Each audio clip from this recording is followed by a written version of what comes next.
Welcome. I'm E.G. Marshall. Bang, bang, you're dead, shouts a little child. And his playmate clutches at his heart and collapses to the ground. Now, when children play this game, are they innocently imitating their elders, or are they expressing some deep-seated biological urge? Are professional killers basically children who have never outgrown the game? Is the taste for murder ingrained or acquired? Questions like these should never be answered quickly. Lieutenant Kaufman, I was sent in here to see you. How can I help? A man named Tom Beckwith was murdered last night. That's right. Do you have any information that would... Yes. I'm responsible for his death. What are you saying, Mr... Wilson. Roger Wilson. I caused his death. Are you confessing to the crime? I suppose that's the only way to put it. How did you murder Tom Beckwith? I wished him dead. You wished him dead? Yes, Lieutenant. I wished him dead. I wished it with all my strength. He was killed by 2 shots from a .38 caliber pistol. Now, did you fire them? That's immaterial. Mr. Wilson, you don't look well at all. I'll have an officer see you to your home. I see. Well, let the record show that I did my duty as a citizen.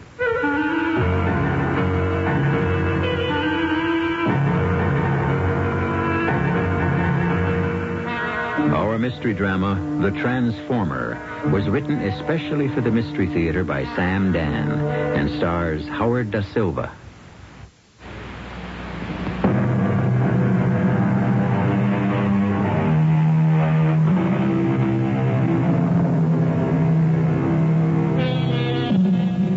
There are strange and mysterious transformations.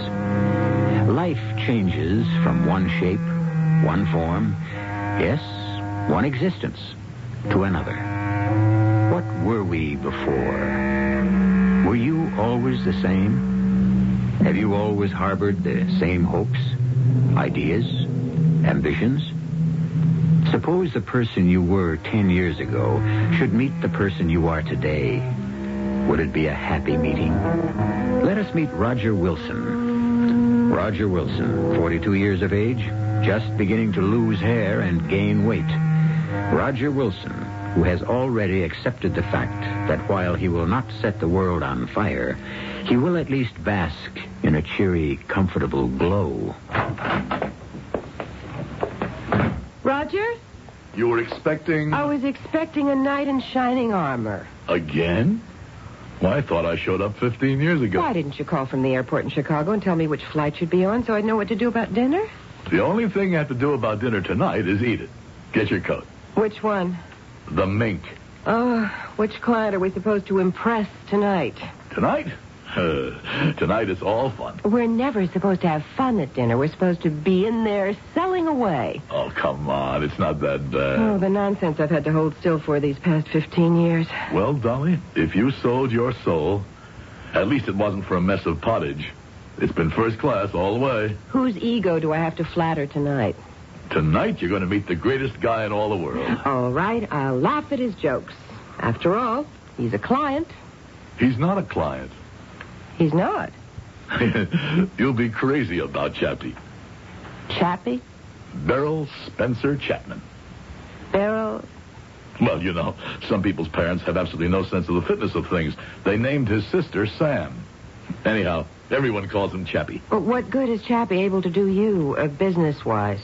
Dolly, I don't even know what business he's in. Roger? He told me he's in the transformer business, but we didn't go into it. We were just so happy to see each other. It's going to be 25 years. A quarter of a century. Where did it go? Don't ask me. There we were, 2 kids in Korea. And suddenly, it's all these years later. I guess that's life.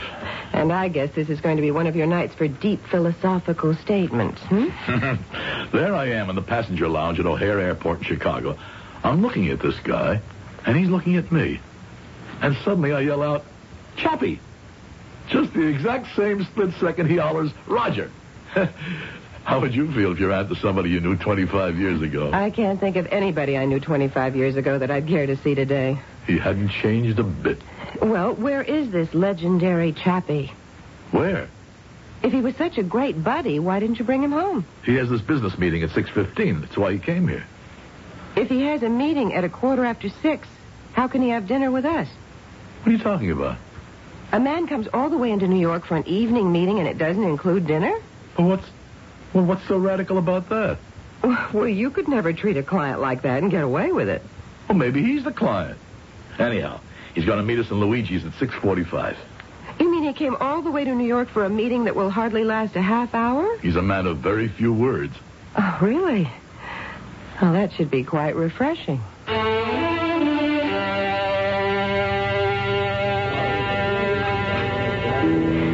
You must be a very efficient businessman, Chappie. Why?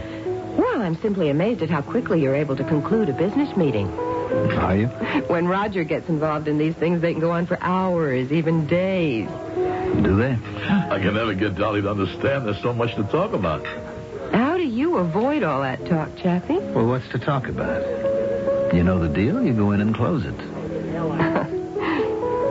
What kind of business are you in? Transformer business. Oh, well, tell me all about it. It's kind of technical. Well, I was a science major at college. A transformer is an instrument used for changing voltage. You have a step-down transformer. You have step-up transformer. Oh, darling, I'm sure Chappie doesn't really want to talk shop. All right, you're absolutely right. When a couple of old war buddies get together, I'm sure they can't wait to swap stories. I'll sit here quiet as a mouse and just let you boys talk. Dolly, when you see, Chappie and I were very close. Very close.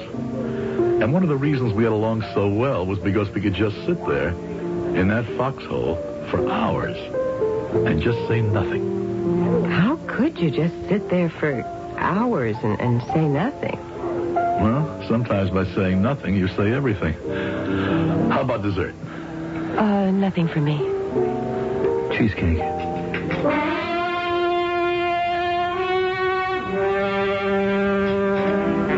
Well, good morning. We have bacon and eggs, toast. Why do you always make breakfast? You know I only want coffee. I don't make it. I only say I do to maintain the franchise. Well, how'd you like Chappie? I like strong, silent men, but... Yeah, we would sit there in the mud and the snow day after day, night after night. We'd hardly speak a word. How did you communicate? Extrasensory perception? We only had one aim, to keep alive. I would look out for him and he would look out for me. Well, I can't imagine you not saying a word for days on end. You haven't answered my question. Which question? How'd you like Chappie? Has he left town?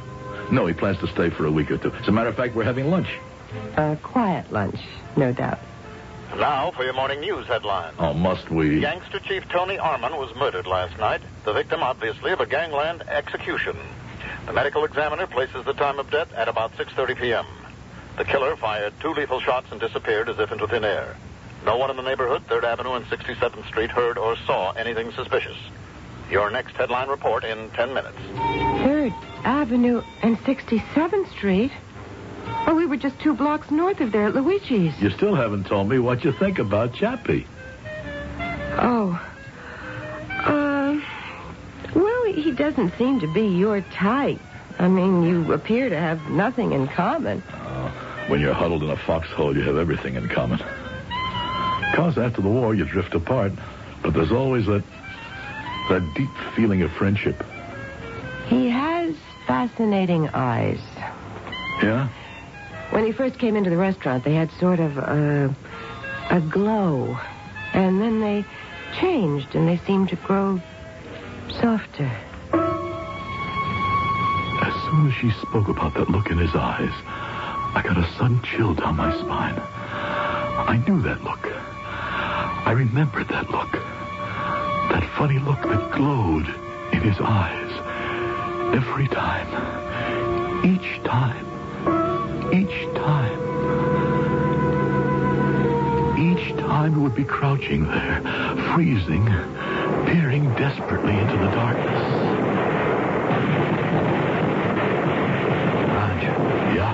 hear something? Yeah. Yeah, Chappie. Something's moving. Where? I don't know. Wait, I see him. Where? That clump of bushes at 10 o'clock. See? Yeah. Must be 500 yards. More like 6. Let me raise my sights. Chappie. Yeah?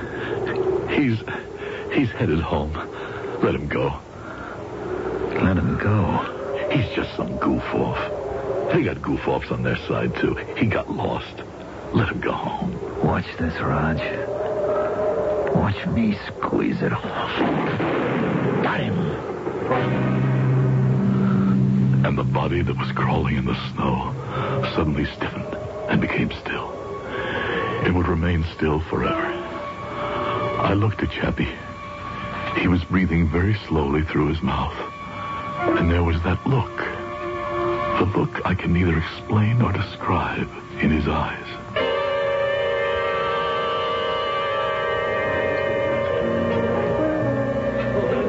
Roger, I'm glad you made it. Made what? It. Remember the it we used to talk about back there? Come home, marry a good-looking dame, get a good deal. Oh, well. Did you make it too, Chappie? Sure. Everything except the dame, but I'm still looking. Well, marriage. It has its good points, has its bad points. You know, I love Dolly, but there are times when I could kill her. Yeah? I'm just kidding. I worried about you, Roger. Why? You saved my life. You saved mine, too. Well, that don't make it even. I worried you wouldn't make it when you got back home. Why? Because you're soft. But now I feel better. I see you're all set. You must have a great job. Well, I thought it was a great job 5 years ago. Something wrong with it now? Yeah, it's the end of the line. No? It's only one place I can go, and that's general sales manager. Sounds big. Oh, sure. But you see, Chappie, it won't happen. Why not? You've got the stuff. I've also got a problem. His name is Tom Beckwith. Tom Beckwith? Thomas Eldon Beckwith, Jr. Why is he a problem? Well, he's alive. Yeah? Well, you see, Chappie, he happens to be my age, and so I kind of stuck out on a siding with no way of getting switched onto the main line. I see. Well, I won't starve exactly. How's the transformer business? Chappie? Oh, what time you got? That's about a quarter after. I just remembered I got to see a guy. No, you have to check. Huh? No, I'll come on. No, It's my party.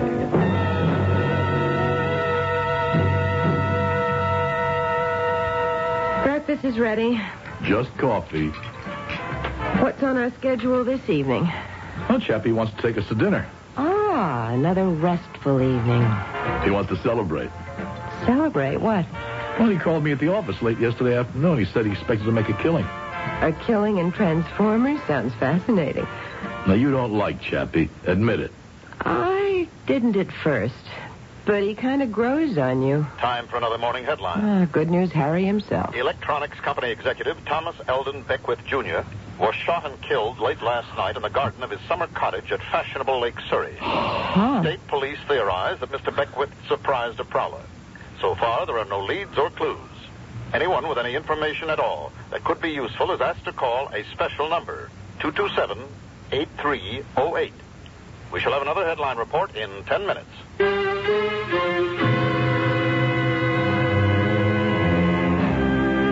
No doubt he will. But it's hard to imagine another headline of any kind that would equal this one in impact on Roger Wilson. Well, what do we have here? Is Chappie a professional killer, or is it all coincidence? Don't downgrade coincidence. Better still, don't do anything. Just wait here for a few moments, and I shall return with Act 2.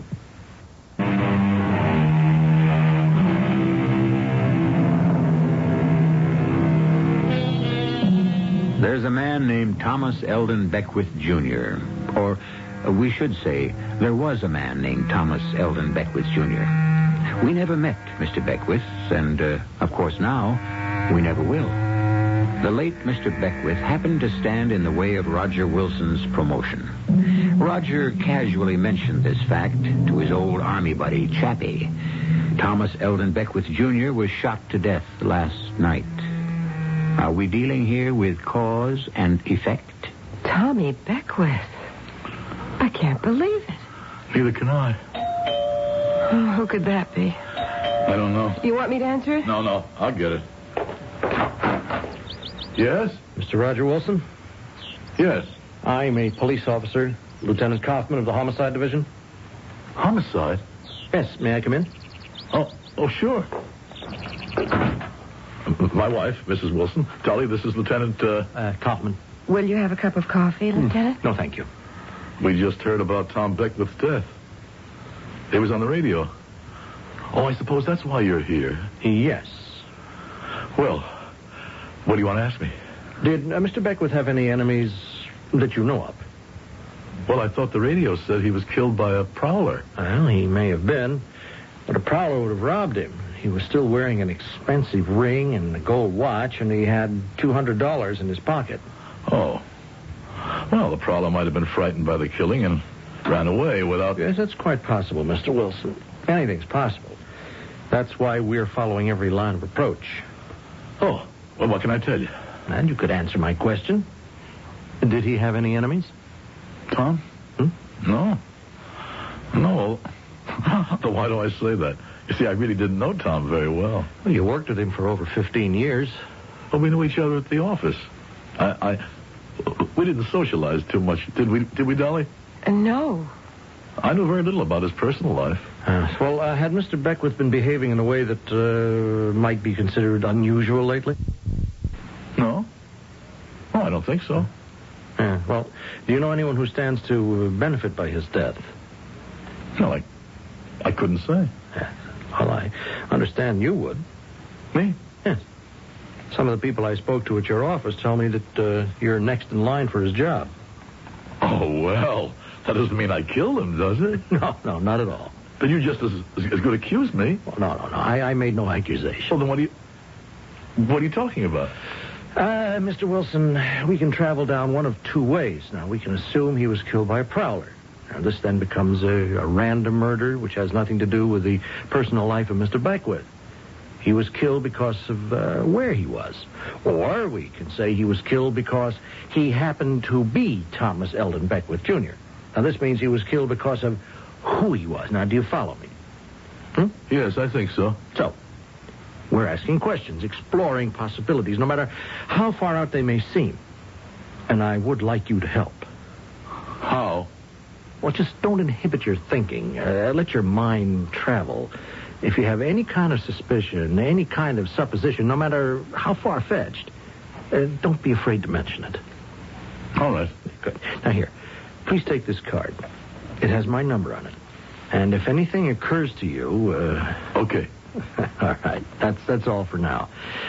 Well, thank you for your time, Mr. Wilson. Mrs. Wilson. Goodbye, Lieutenant. Oh, no, don't bother. I can let myself out. Tom Beckwith. Who could have killed Tom Beckwith? Evidently, that lieutenant thinks I did. Oh, Roger, come on. He doesn't think anything of the sort. Besides, how could you have done it? You were home with me all night. Yeah. That's an advantage of married life. You have a built-in alibi. Roger? You're quiet as a ghost. You're shaking. I'll be all right. Roger, death is always a tragedy. It's too bad about Tom Beckwith, but by no stretch of the imagination can you pretend you two were friends. It's one thing to be sorry, but how can you be so cut up about it? I'm not cut up. Roger, tell me. What's the matter? What was I going to tell her? I didn't even know what to tell myself. Chappie, was it possible? It was just a vague suspicion. But now, this... Don't inhibit your thinking, said the lieutenant. Let your mind travel, no matter how far-fetched. All right, Lieutenant. What do you want me to tell you? A war buddy of mine is a professional killer? Just suppose, for the sake of argument, that I went to your office right now and tried to explore this far-fetched suspicion with you. How would you react? Lieutenant, I know who killed Tom Beckwith. Do you?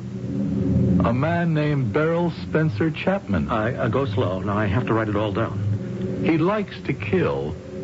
I know that from when we were in Korea 25 years ago. He used to get a look in his eyes.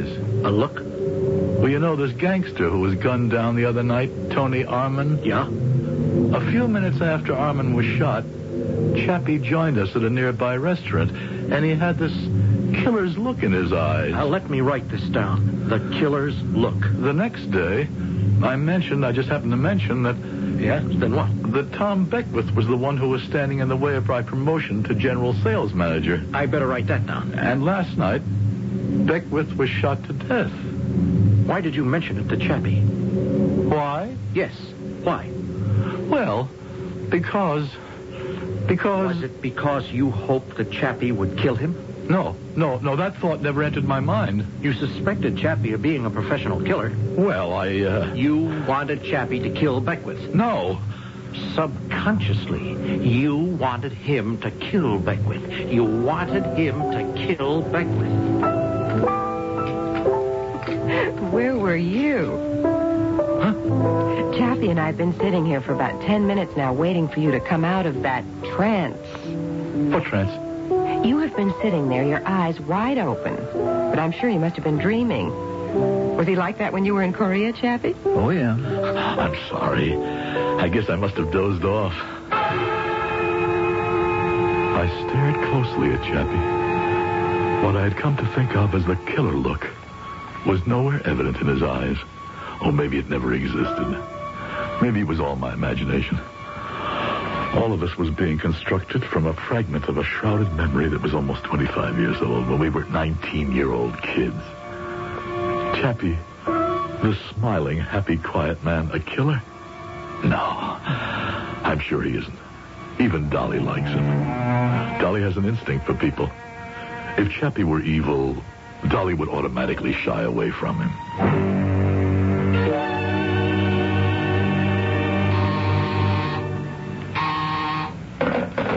Yes?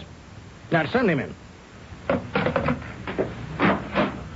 You wanted to see me, Mr. Struthers? Yes, I want to see you, Roger. You know why? Well, You're under the impression that I'm going to offer you Beckwith's job, aren't you? Well, Mr. Struthers, Everywhere I go around here, I hear the same thing. Roger Wilson's going to be the next general sales manager. Well, I did have reason to believe I was next in line. Line? What line? What is this, a bus station? I've given this company 20 years. I know, and you have been well paid for it. Now, Beckwith is dead. Yes, sir. Now, why should I replace him with another Beckwith? Sir? You're another Beckwith. You're the same style. Oh, no, sir. With all due respect, I think I'd be a better sales manager than Tom was. Well, you'll have to prove it. And there's one account this company must have. Webster. Webster? Webster, right now, buys 20% of all the components manufactured in this industry. Now, Webster's growing every day. I want that account in this house. But, sir... Beckwith couldn't bring it in. Can you? Do you realize there's a deep personal situation that exists at Webster? Well, we make a better product. We can give him a better deal. Yeah, but... Now, listen. You want me to give you the sales manager's job? You give me Webster.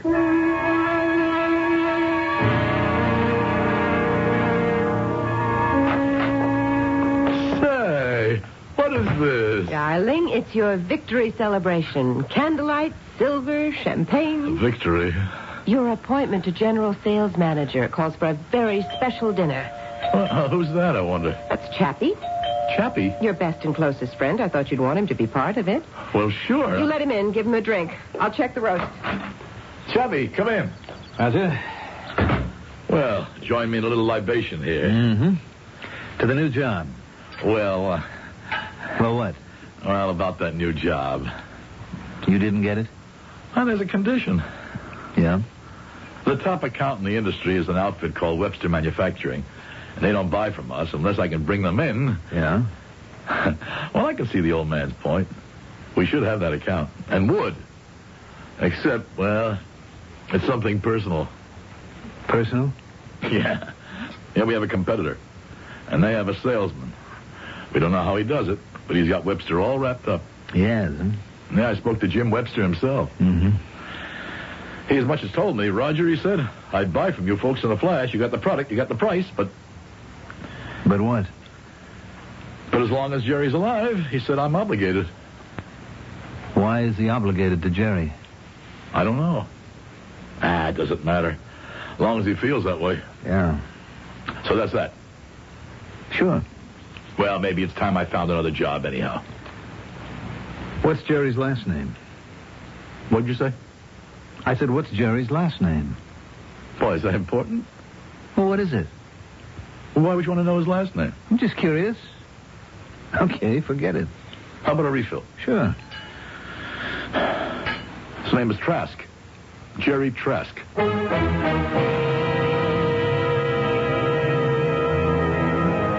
Jerry Trask.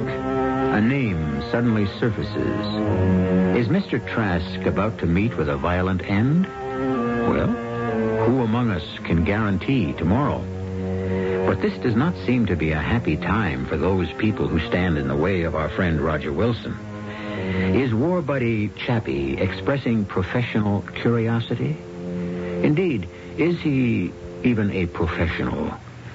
Well, we usually answer these questions in Act 3, which I shall bring you in just a few moments.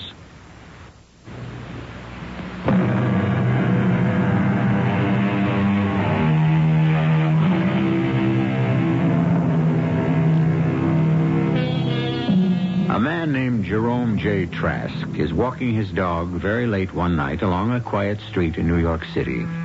He approaches the corner. Someone is standing in the shadow of an apartment building. That someone cannot be discerned in the darkness. And that gleam is the shine that is reflected from a steel pistol barrel.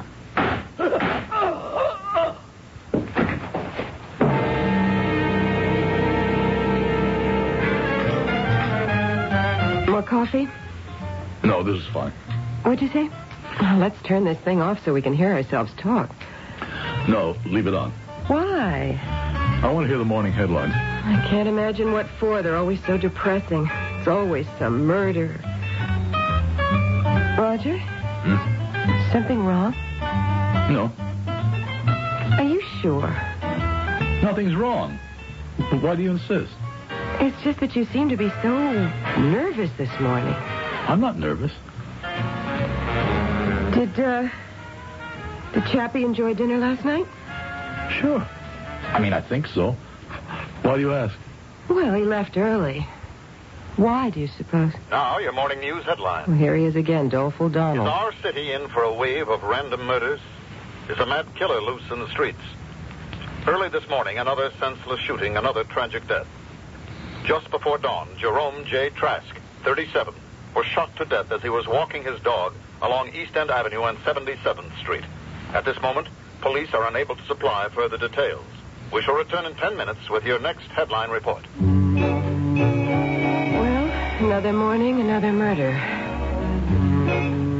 Roger? You know, lately you've been getting a funny look on your face. What kind of funny look? Just kind of funny and far away, as if you're not with us. You just kind of disappear. What do you mean, disappear? You sit there and you give the impression that you're off somewhere in another time or another place. I've just had some things to think about. Some very puzzling things. Like what? Like, I'm not even sure I know. Well, you're a fountain of information. Did you call in and get us a starting time? Starting time? At the club, we're playing golf this morning, you and I and Chappie. Golf? Oh, Roger, we spoke about it last night. Now that has to be Chappie. I'll get it. You pour him a cup of coffee. Hello, Chappie. Come on in.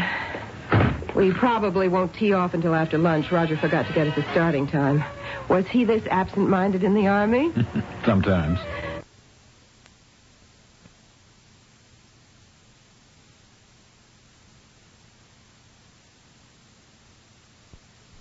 Absent-minded in the Army? Sometimes. We were just talking about you, Chappie. I was hoping you had a good time last night. I did. It's just that you left so early. Oh, it was a business appointment. 10 o'clock at night? That's the transformer business. Transformer. That word hit a chord, struck a nerve, the way he said transformer. It was the way I had said transformer years ago in a foxhole in Korea. They were attacking us in force, and we were throwing everything we had at them. Okay, Jimmy, okay, you're wasting the taxpayers' money. There's nothing to hit out there anymore. They all went home. Got any water? Yeah. I get so thirsty after a firefight, I could just keep drinking for hours. All I've got is half a canteen. How many of them did you get, Raj? None. I just fired into the air. I counted 14. 14 definite. I saw him go down. It could have been more. You want to stand guard a while? I got to clean my rifle. Now? Rifle should be cleaned every time it's been fired. All right, go ahead. When's the last time you cleaned yours, Raj? Oh, let me see. I mean, just because nobody comes around for inspection, that doesn't mean that... Don't worry about me, Chappie. I gotta worry. You're my buddy, aren't you? What are you laughing at? Oh, nothing. Yeah? Well, it's the way you handle that rifle. In your hands, it isn't just some standard government issue. It's what? It's a mystical object. Yeah? What's that? Well, let's say it's a kind of cosmic transformer. A transformer because it works like it works like cataclysmic transformation. Where do you get all them big words, Raj? That's what you learn in college. Where was I? Oh, yes. A rifle is a transformer. It transforms the living into the dead. How do you like that? I like it. Yeah, I like it pretty good. You know something, Raj? I may even go into the transformer business when I get home. Transformer business? Why not? Well, for one thing, it's against the law. That ain't gonna bother me. Why not? Them laws are passed by fat politicians. I already broke a bigger law. Which one is that? God's law. Don't it say in the Bible, thou shalt not kill? So what are we doing out here? This is different. It's always different. There's an explanation. There's for a what we million do. explanations, Raj. I figure I'm in bad already, so go all the way. All the way where? Here I've been killing people for the government for less than $200 a month. That's not the way to look at it. I know guys who pay better. A whole lot better. Yeah. Transformer business. You want to go in it with me when we get home? No, thanks. You see, Chappie, that's what I meant. He just disappears on us. What are you talking about? You were sitting there for over a minute with a blank look in your eyes, wasn't he, Chappie? Anybody mind if I have another glass of orange juice? Oh, help yourself. Must be very thirsty this morning. Yeah. I get that way sometimes.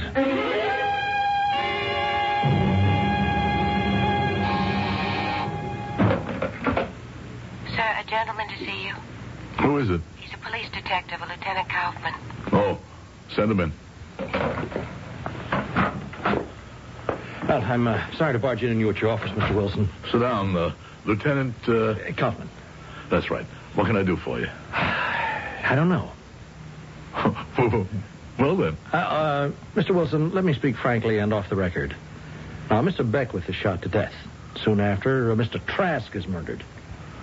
Do you know who would be my prime suspect in both cases if he didn't have an ironclad alibi? Huh? You. Me? Why?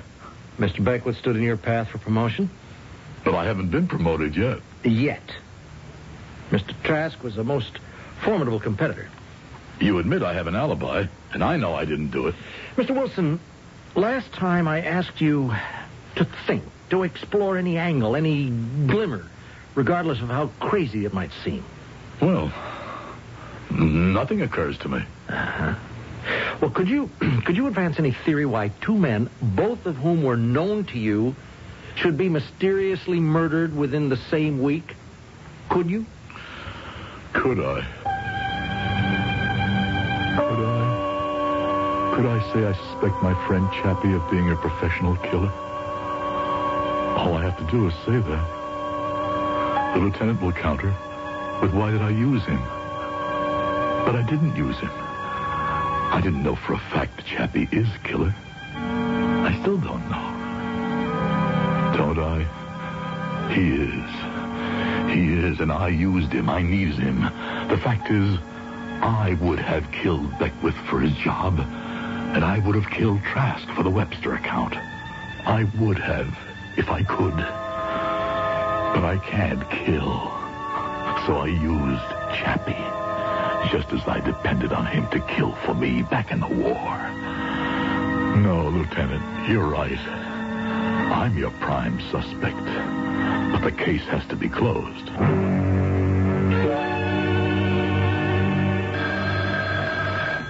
Excuse me, Lieutenant. Yes? Roger, what are you doing right now?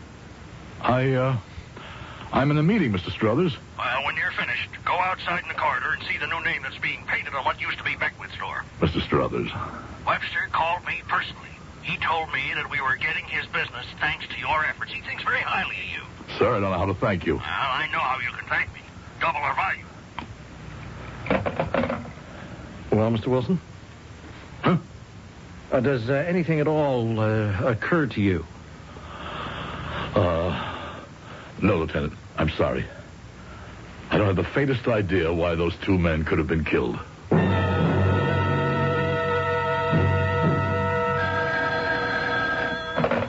Hello?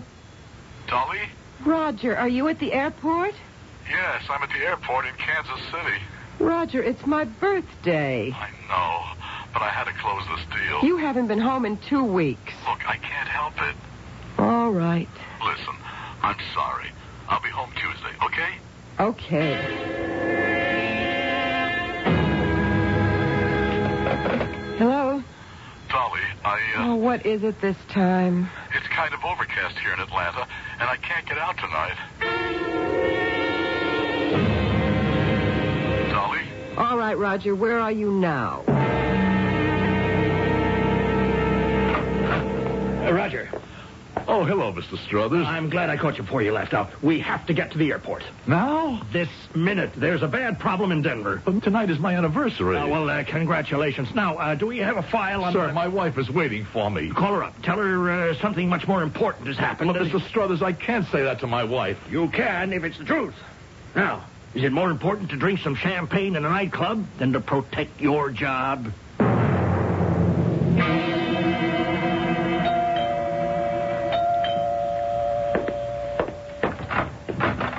Oh, Chappie. Dolly? Come in. Well, sit down. Have a drink? Sure. Roger's due home from Denver at 6. Unless What? he calls at the last minute and says he has to go somewhere else. Chappie, I don't know what I'd have done without you to keep me company.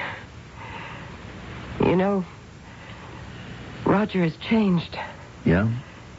It's as if some demon has possessed him. It's that job of his.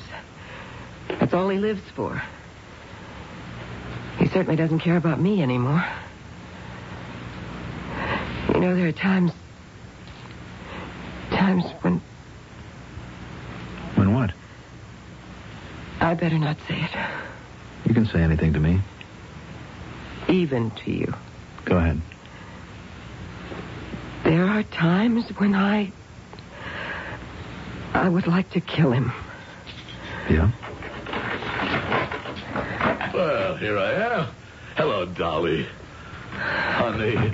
Hello, Chappie. I'm glad you Yeah. could make it, Roger. You sure you don't have anything more important to do? Oh, come on, honey. You have to understand it. My job makes Let's demands. not start that again. You boys have a drink. I'll see about dinner. Sure. Yeah, she can knock the job, all right, but you'll notice she has no objection to all the money. She's changed, Chappie. She's not the same sweet, understanding kid I married. She gets me so mad, I wish... Yeah? Forget it. Sure. There were times I wish I could kill her.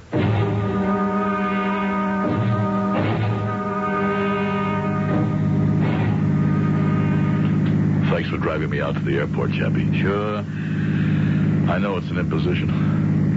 But when I get a cab at this hour of the night... It's okay. It's okay. I couldn't ask Dolly to drive me. I wouldn't.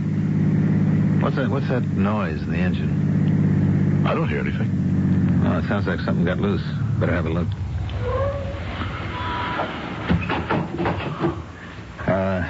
You want to hold the flashlight? Do you know what to do? I mean, underneath that hood, it's all a mystery to me. Do you have any tools? Oh, I need one tool, Roger. I carry it with me all the time. What's that? A transformer. Chappie, what are you going to do? I'm going to make a transformation. Chappie, you can't. You know, Raj, I've been making transformations for the government, for personal clients, for friends. And now, for the first time in my life, I'm making one for me. You're not going to kill me, Chappie. No, I'm just going to transform you. Why? Why? Because Dolly asked me to. But Dolly doesn't know. She knows. Like you knew. That's why you kept asking, didn't you, Raj? Asking me to transform those guys. But why? Why kill me? Because she needs this transformation to make her happy. And so do I. Chappie. It won't hurt. Oh.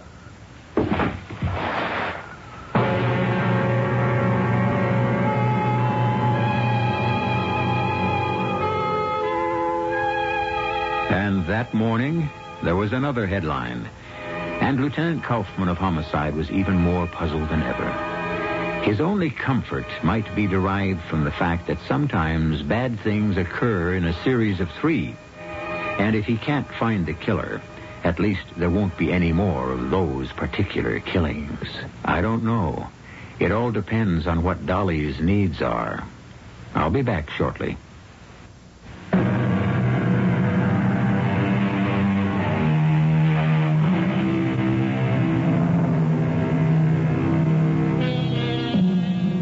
The game of death. It begins innocently enough in childhood and progresses into more and more serious variations as we grow older. Still, it must remain a game. After all, if you look at it, it has rules, it has penalties, and when it's over, everyone goes home and becomes friends again. Isn't that the story of the world? Aren't so many of yesterday's enemies today's bosom friends?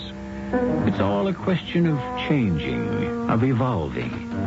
And it goes on all the time. Our cast included Howard DaSilva, Terry Keane, Mandel Kramer, and Earl Hammond. The entire production